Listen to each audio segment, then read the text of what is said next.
Greetings and welcome to this special holiday edition of How Not to Do Business. I'm Paul B., the homeless consultant, and today, Thanksgiving, I'm going to give you my version of the making of How Not to Do Business. In other words, I'm going to tell you how I make these videos. Thought you might find it interesting. It blends the homeless issue with the technical issues of what I'm doing here. Now, I'm deliberately doing this sitting out of my car while it's snowing to try to force myself to hurry up so this won't be a long video. I filmed some things, took a few photos earlier in the day when it was a bit lighter to try to be able to blend all this together in editing. So it may be some kind of funky editing that I do, but hopefully it'll be entertaining and give you some idea of just how much effort on my part goes into making these videos. What you can't see is the blanket I have covering my legs down here because it's pretty darn cold. So to get started with, let me talk about the trailer video I have, or at least that I have right now. I may replace this later, but the original trailer video, I'm standing in front of a green screen, and at the beginning I have a beard and mustache, look like Charles Manson. When I still worked for the truck wash, right toward the end, I rented a motel room for 2 nights, so it's about $130. And I had a great microphone. It's one of the few things I have left, you know, kind of one of those Johnny Carson mics. But I had to go out and get the cheapest mixer I could find because that's the only way you can plug it into the camcorder. And unfortunately that mixer had a lot of noise. That's why there's all that hissing sound. The other reason is because by the time I got everything set up in that motel room with the green screen and all, it was about 2 in the morning, and I didn't want to bother the other people in there, so I spoke very softly, and that meant I didn't have the passion that I usually have. That's why I'm so quiet in that thing and not lively and not smiling. So I'll probably have to redo that if I can get that beard to stick again. You know, when I had my home studio, which is one of the things I lost, I could create videos, edit videos, I could record audio, you know, full bands, everything, record a whole CD in my bedroom. And the equipment I'm using now isn't, shall we say, quite as good. That's one reason so much extra effort goes into this. It is harder to create these videos. It may seem like I'm just sticking a camcorder on my dashboard and talking, but what goes into these videos is actually a lot more work and a lot more difficulty than I had when I had my full, very expensive home studio.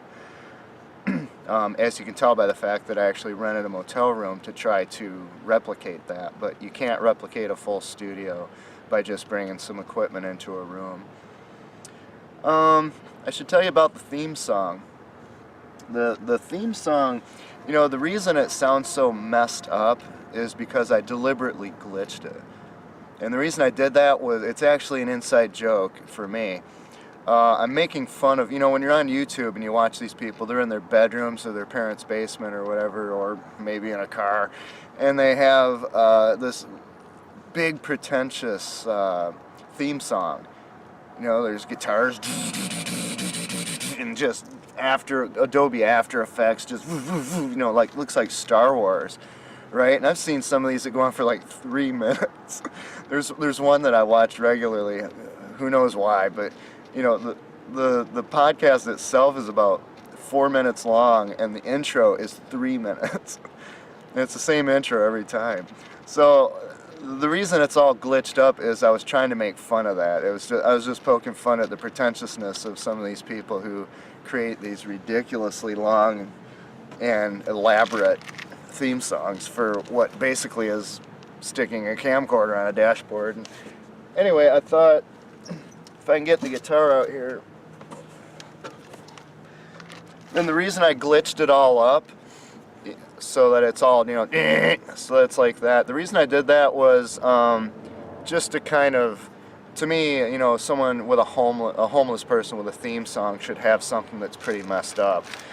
And that's why I did that. Anyway, this is what it actually sounds like before I glitched it.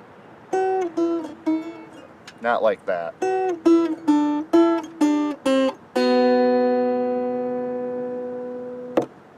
That's it. Nothing to it. It's pretty simple.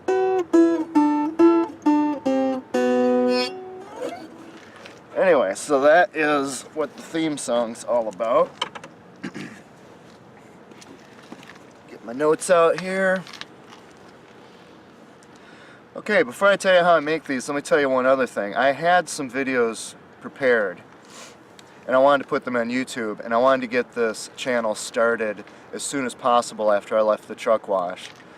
Obviously, because one of the things I'm doing is asking for your help to survive, for donations, job offers, and such. It took me, from the time I had videos ready to roll, it took me a good 3 weeks to get them on YouTube, and I want to tell you why. When you get a YouTube account, you can upload videos that are 15 minutes long. To upload anything longer than that, you have to have phone verification, and I don't have a phone. So you have to have YouTube call your phone, give you a 6-digit number, and then you type that into YouTube, and it unlocks a bunch of features, including the ability to upload long videos. I asked everybody I could find, everybody I knew, including the people at the church I've been going to, if I could just use their phone for that purpose. And I even wrote out on paper, I drew a diagram showing how Google treats this information, that this phone number would not be associated with my account, that it's just for verification to prevent you know, porn sites and people who upload copyrighted movies and things. They'll create 500 email addresses easily, and then 500 YouTube accounts. Well, with the phone verification, it prevents that. And that's the only purpose of it.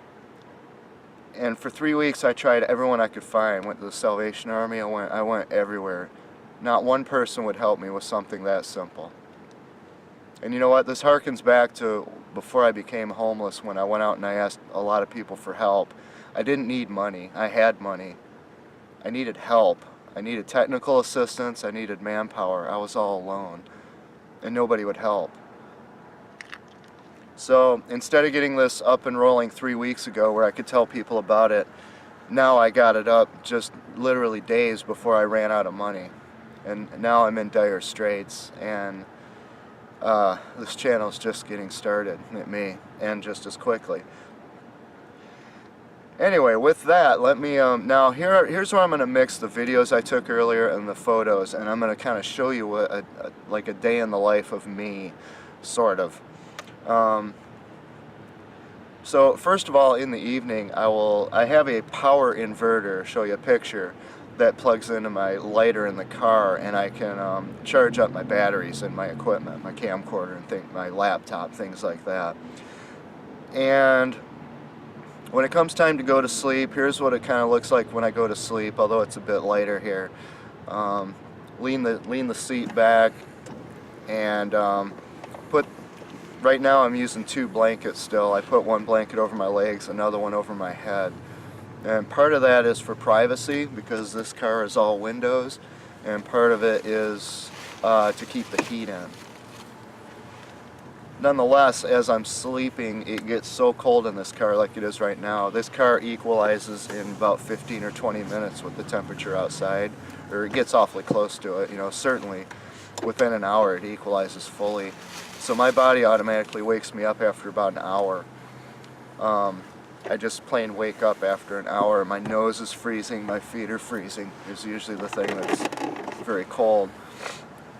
So I'll get up and I'll start the car, and I have to wait several minutes before the heat finally kicks in, and then I'll plug in the lighter again and get a little more charge on this. And I have to do that about every hour. You know, if I'm lucky, I might make it an hour and a half or even 2 hours before I wake up automatically. And that helps to charge up things too. I don't want to leave this plugged in when don't have the car running, because I have a problem with the battery and the alternator. It already dies all the time, and then I have to pop the clutch to get the car started.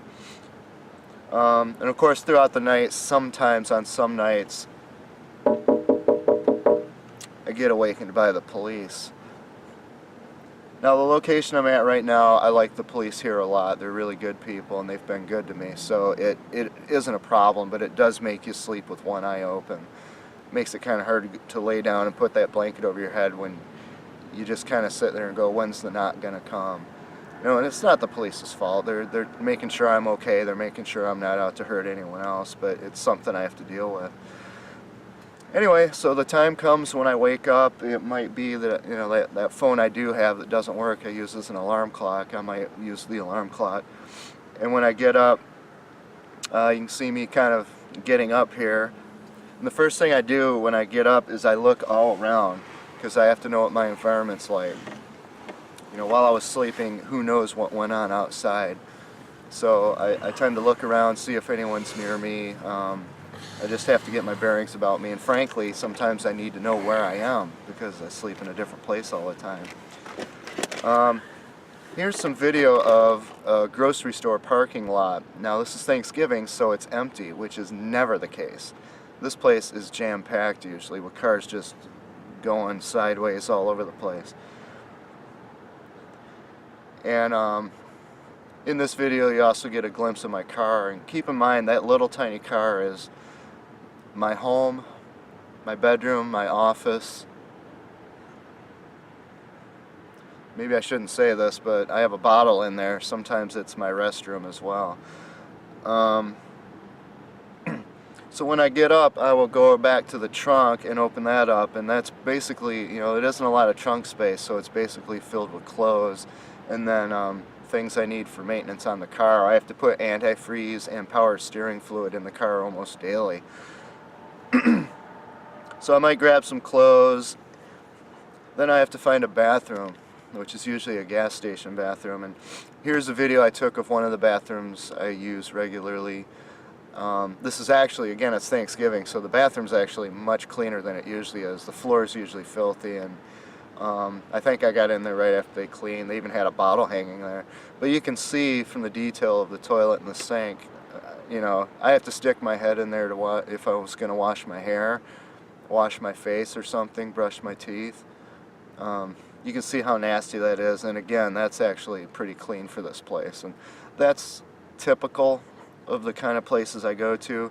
What isn't typical is that it's a one-person bathroom. I can shut and lock the door. Usually I'm in a bathroom where other people can come in. It's very embarrassing. The problem with that is that this gas station is very, very busy, so I can't really stay in there long because you get a line of people back there and they're pounding on the door and hurry up. Anyway, so once I get, you know, any clothes, change of clothes, I put on my shirt, my uniform, you might say. And the only reason I use this as a uniform is because in the original trailer, this is the shirt I had. I had the sport coat over it, but you know, I can't really wear a sport coat sitting in a car. So the next thing I'll do is I'll go out and find a location. And I'll show you a couple videos here. This first one, I'll often record backed into this spot here, right in the middle.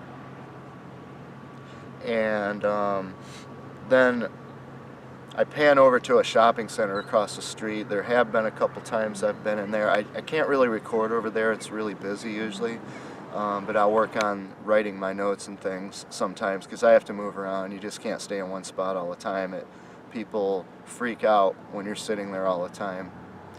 There's a real fear of the unknown among people out there.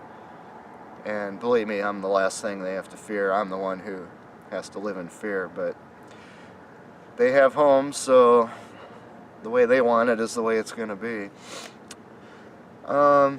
So once I find a location, I back in somewhere and I will, let's see, I'm trying to think of where. I'll set up the camera, and let me show you a picture of how I do that. I basically lay the camera on this neck pillow that I use. I put it on the dashboard, and then I have to prop it up with things like, in this case, a winter glove and a little notepad. I have to get the height correct so that there's enough space above and below my head in case I have to crop it when I'm editing. So that's basically how I set up the camera. Then I get into, oh, I'm losing my space here. Then I'm going to show you a little video of what it looks like inside my car, how crammed it is with stuff. And you know, I'm not this messy.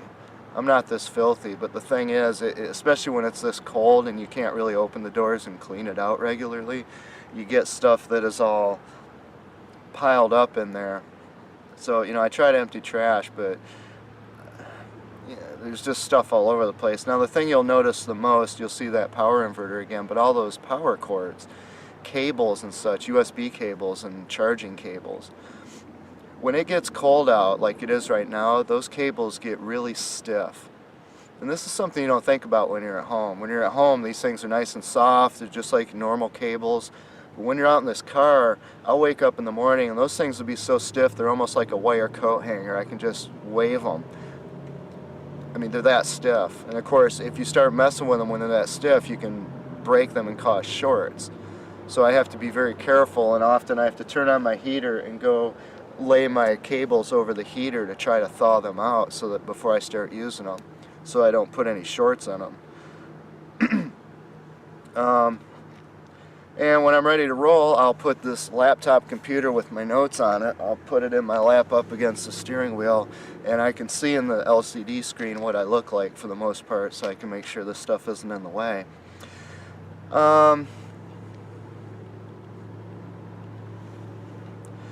Then the last thing I'll do before I start recording, usually it depends, we did have a pretty warm beginning of November here, but on days when it's cold or whenever it's cold, I'll have to heat up the car and get as much heat in here as I can. Again, it only lasts 15 or 20 minutes, but I get as much as I can in here before I start recording.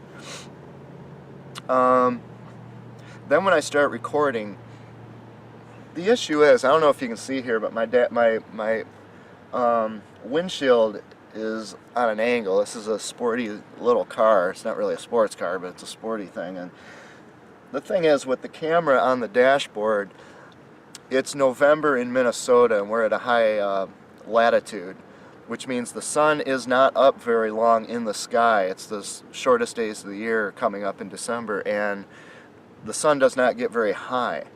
And what that means is that I have to position my car in such a way that I'm not staring at the sun and being blinded, but also that the sun is not behind my left shoulder, because the camera will get the sun right next to my head. And then the auto exposure messes up and it'll blind you as you're watching it. So I have to watch out for all of that, but when I point in any other direction, I usually get weird shadows, so then my face is all like half-inch shadow. So anyway, the point of all that is that I only have about 2 hours a day when I can record just because of the light. In fact, the best days to record are when it's overcast and you have a diffuse light all over the place.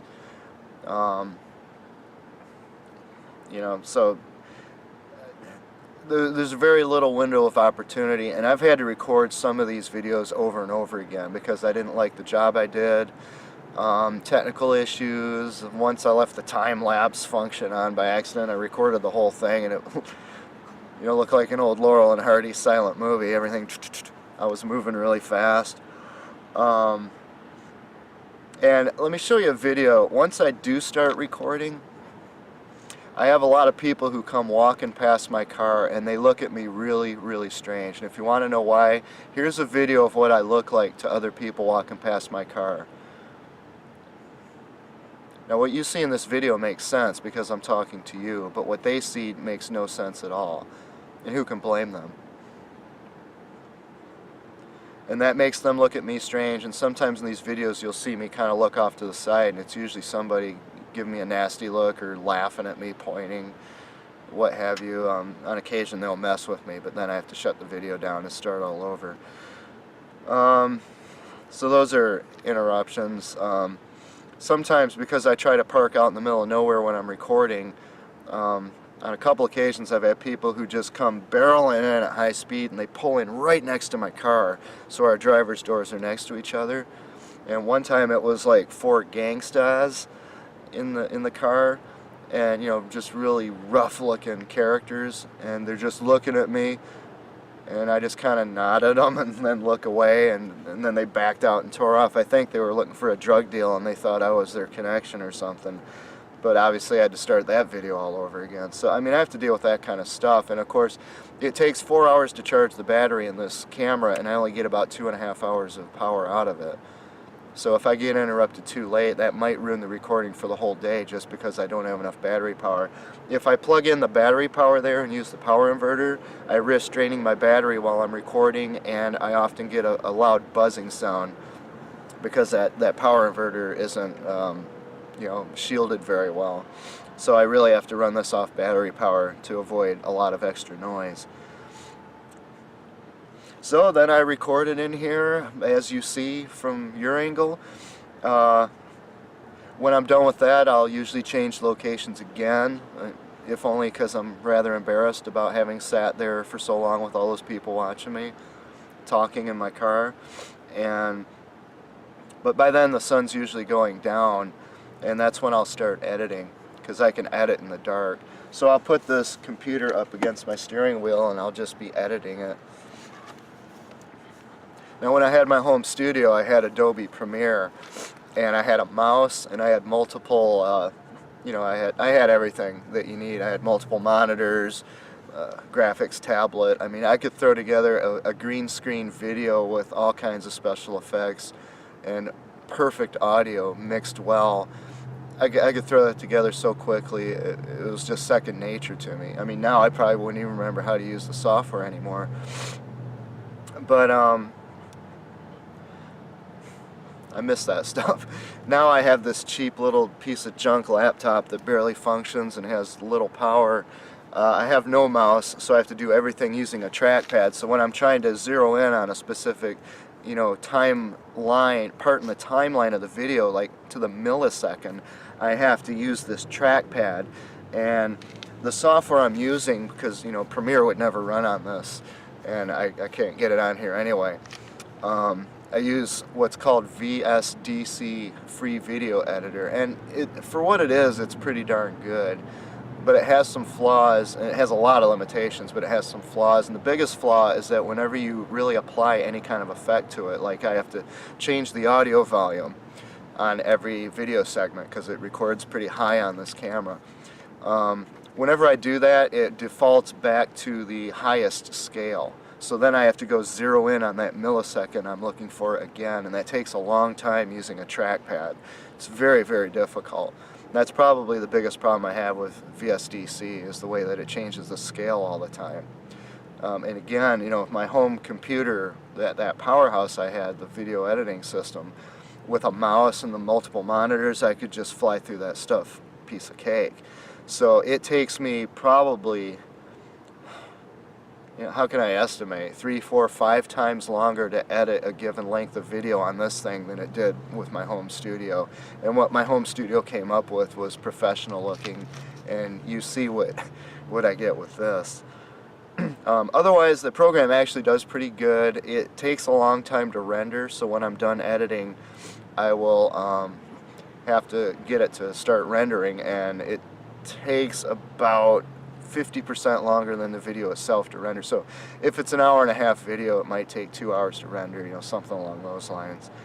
And I'll usually just go on and watch a video of something of interest to me, or I'll practice playing drums on the steering wheel or something like that. And I do that all the time.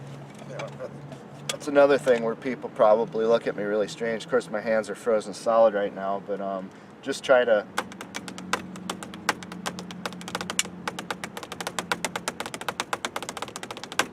get my chops back from when I was young. Another thing that does happen to me though when I'm editing, since it's usually after sunset, I haven't figured out why. It's kind of a manners issue, but it's also kind of a Minnesota thing. Minnesotans have this passive-aggressive thing going, and I will be out in the middle, again, I'm out in the middle, or not the middle, but I'm at the edge of an empty parking lot almost all the time when I do this. And when I do, cars will come in more frequently than you could ever imagine. And I mean that. You wouldn't believe how often this happens because it's so absurd. Out of an entire empty parking lot, or the area where I'm at, they'll pull directly in front of me. They'll park there and they'll leave their headlights on. And they'll just sit there. And they might sit there for even I mean, the longest I've seen is 2 hours with their headlights on, just blinding me straight into my eyes. And I have a couple videos showing, if you can see, kind of what this is like. I don't understand it. If anyone has any theory of why this happens all the time, let me know. But the best guess I have, this is consistent with this Minnesota passive-aggressive thing.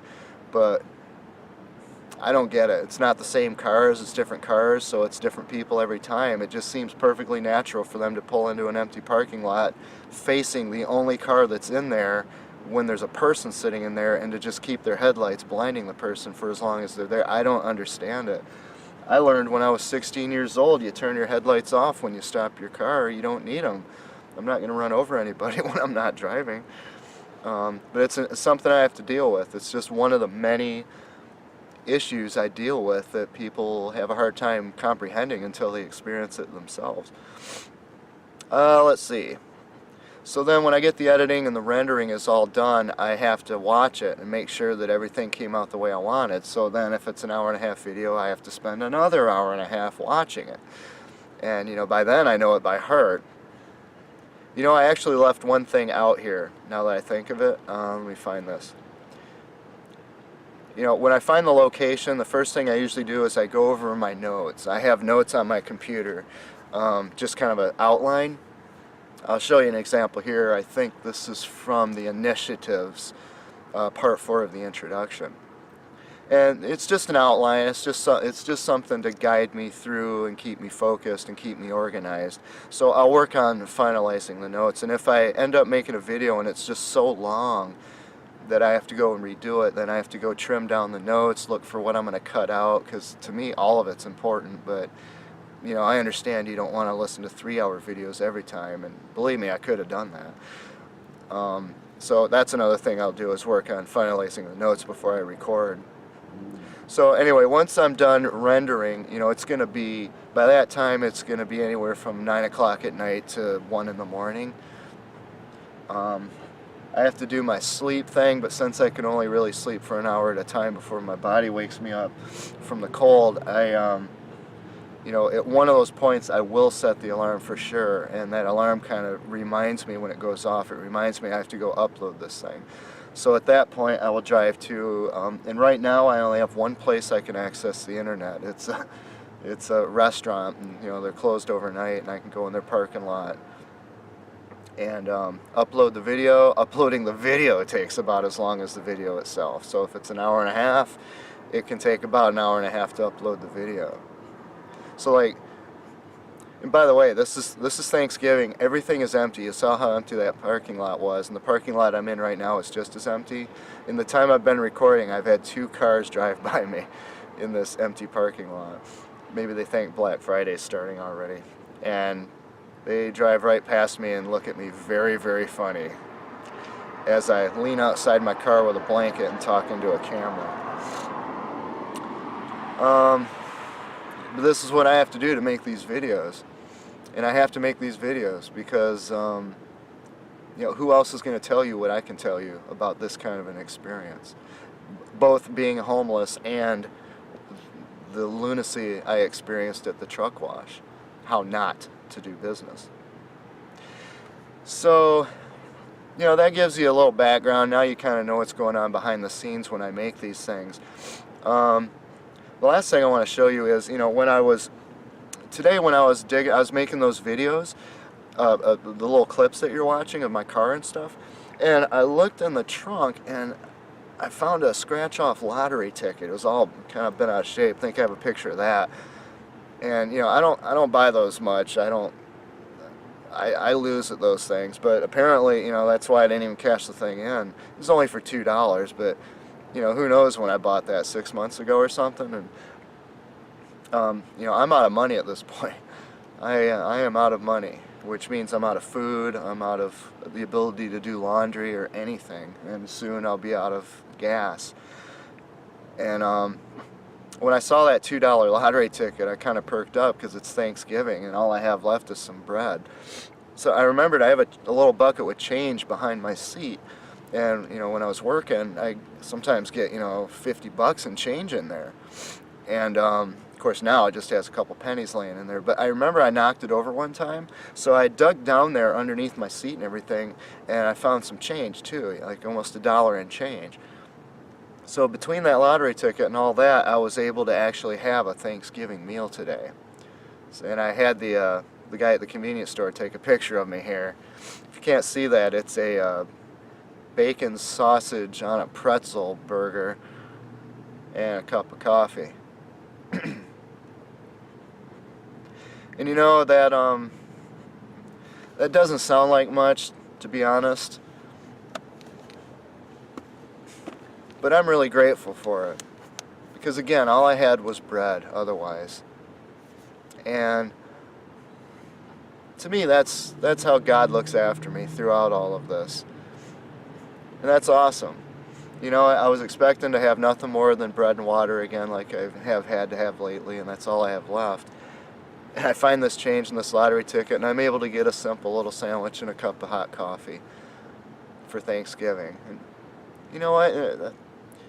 As much as I love turkey, there's something kind of special about that, because I know I'm being looked after up there at least, even if the people down here aren't quite as concerned. And I guess with that, before I sign off, I just want to urge you, you know, I know Thanksgiving's over by the time you see this, but take time to take stock of what you do have, especially the people in your life who are special to you. Not just the stuff, you know, not just the accomplishments and the job and the car, but the people in your life. Really take stock of it before you lose them, because believe me, it can disappear more quickly than you could ever imagine. Before you know it, it'll be gone.